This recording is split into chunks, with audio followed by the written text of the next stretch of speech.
बे अमृत उद्यान पार्कनि एरियाया टोटेल 14 बिघा जागोन 14 बिघा ओमफ्राय बे अमृत उद्यान पार्कखौ बानायनायाव 14 करोड़ 86 लाख थांदो आरोना बे पुरा पार्कखौ बानायनायाव बे 14 बिघानि पार्कखौ बानायनायाव गोदानै ओपनिं खालामदो बारा गोबाव जायाखै बे पार्कआ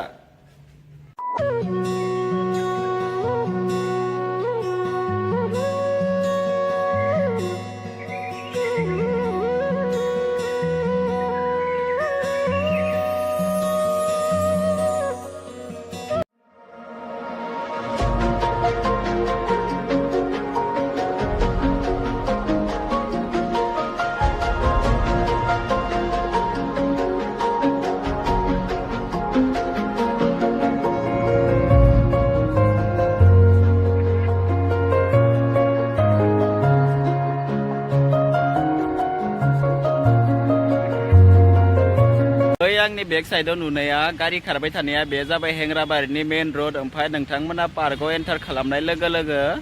नैबेबायदि मुसुखा नुनो मोनगोन 8था मुसुखा दङ बेवहाय बिसोर जाबाय जोंनि नर्थ इस्टनि फ्रिडम फाइटार आरोना बिसोरनि मुसुखाफोरखौ बानायना दोनदो ओमफ्राय नामफोरखौबो लिरना दोनदो सिङाव सोर अबिनिमोन मा स्टेटनिमोन बेखौबो मेनसन खालामना दोनदो आरोना सिङाव नैबे जाहैबाय अमृत उद्यान पार्कआव हाबनाय मेन गेट ओमफ्राय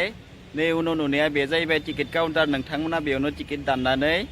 नैबे साइडथिं हाबबोनांगोन नैबे नोंथांमोना हाबनाय लोगो लोगो बेबायदि मुसुखा नुनो मोनग्रोगोन ओमफ्राय बेखौ हाबना फैनानै बेरायबाय था आरोना बेफोरबायदि जायगायाव मजा ओमफ्राय खाथियावनो नोंथांमोना डिसि अफिसबो नुनो मोनगोन डिसि अफिसा जाहैबाय नैबे बिल्डिंआ अमृत उद्यान पार्कनि टिकेटआ बेनो 30 रुपिस सासेयाव जों सानै फैदों नालाय बेनिखायनो 60 रुपिस लादो नै अमृत उद्यान बे पार्कआ हेंग्राबारियाव दङ नोंथांमोनाबो खेबसे भिजिट खालामफै बे पार्कआव आङो दा बर्तमान अमृत उद्यान पार्कनि गेजेर गेजेर थाबायलांगासिनो नै सिरिथिं गाखोलांनि र' मा दङ नायनि सायाव बै साथिं गाखोलांनि गाहायथिं हाबलांनि र' बै सिङाव थांनानै जिरायहैनि नाय हा सिङावसो गोथौ जावना बिदि हाखर बायदि बानायनानै बिदि जिरायनो थाखाय बरियानो मुरा बानायना मुरा दोनना होदो दा अमृत उद्यान पार्कआव दसे जिरायना दङ जिरायनो थाखाय बेबायदि टायारनि मुरा दोनना होदो ओमफ्राय बे हा सिङावसो आरोना हाखौ जावनानै बेबायदि वाल होदो हाखर जावनानै वाल होनानै बेबायदि जिरायनो थाखाय माने जिरायनो थाखाय दोनना होदो आरोना आङो दा बर्तमान अमृत उद्यान पार्कनि भिउ पइन्ट सायाव दङ नैबे जाहैबाय भिउ पइन्ट बेनिफ्रायनो मोजां भिउ नुथारो बे पार्कनि नाय बै साइडथिं नाय जि मोजां भिउ नुयोना गेजेरावनो बेबायदि भिउ पइन्ट मोनसे बानायना दोनदो बे सायाव गाखोनानै नोंथांमोना बे अमृत उद्यान पार्कनि नाजाराखौ नुजोबगोन आरोना एरियेल भिउफोरखौ बे सानिफ्रायनो नुजोबगोन गासैखौबो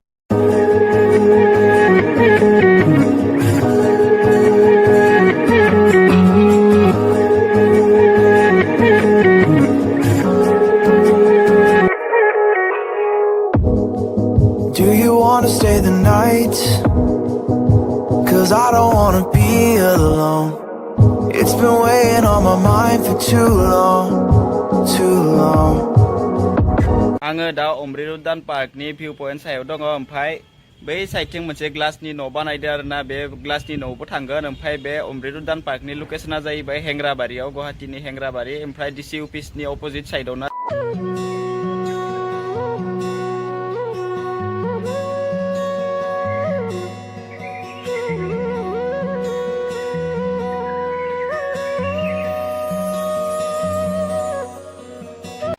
बै आंनि उनाव नुनाय बिल्डिंआनो बे डिसि अफिस हेंग्राबारि गुवाहाटी हेंग्राबारिनि डिसि अफिस ओमफ्राय बे साइडथिं गथ'फोरनि गेलेनाय दङ ओमफ्राय आङो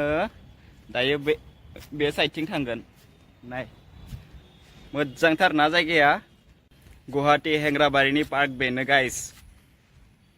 ओमफ्राय नाय कालभार नायनोबा नोंथांमोना बे कालभार सिङाव हाबलांगोन आं दा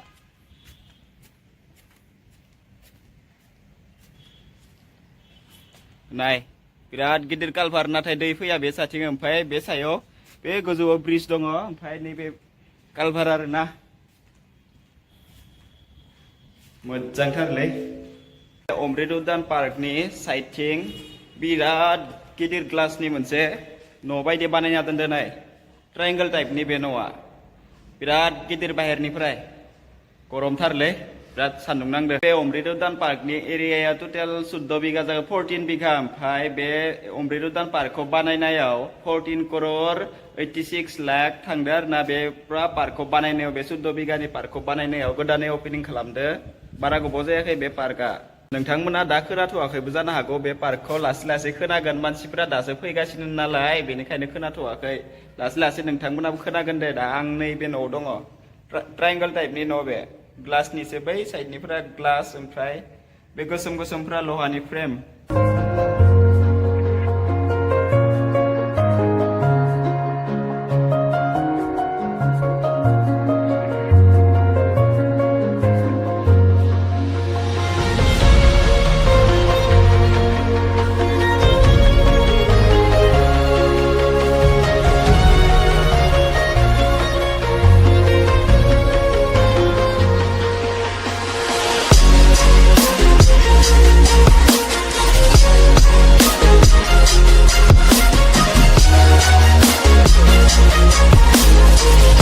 बे साइडथिं हाजोसो बिराद गोजौ ना नाय बै नुहुरनाया बे भिउ पइन्टआ आं दहाय थांनाया ओमफ्राय नैबे हाजो बायदि बिराद गोजौ ओमफ्राय बे टाइल्सनि लामाफोरा नै बिथिं बेरायनो हायो बै दा बर्थमान पार्कनि सिरियावनो जिरायना दंथ'यो मानोना बिराद सान्दुं नालाय गरमबो ओमफ्राय बे पार्कआव फैनानै थान्दा नांदो एसे दंफां साया नालाय बे पार्कआव ओमफ्राय बारबो बारगासिनो खोलो खोलो सिरियावनो जिरायना दंथ'यो दा बर्थमान नुहुरनाया दहाय ग्लासनि न' नुनाया बेनो ट्रायंगल टाइपनि अमृत उद्यान पार्कआ हाजो बायदिसो नाय जि गोजौ गोजौ हा बिसोरो बे सायाव जिरायनाय भिउ पइन्टफोरा बे सायावसो दंजोबखायो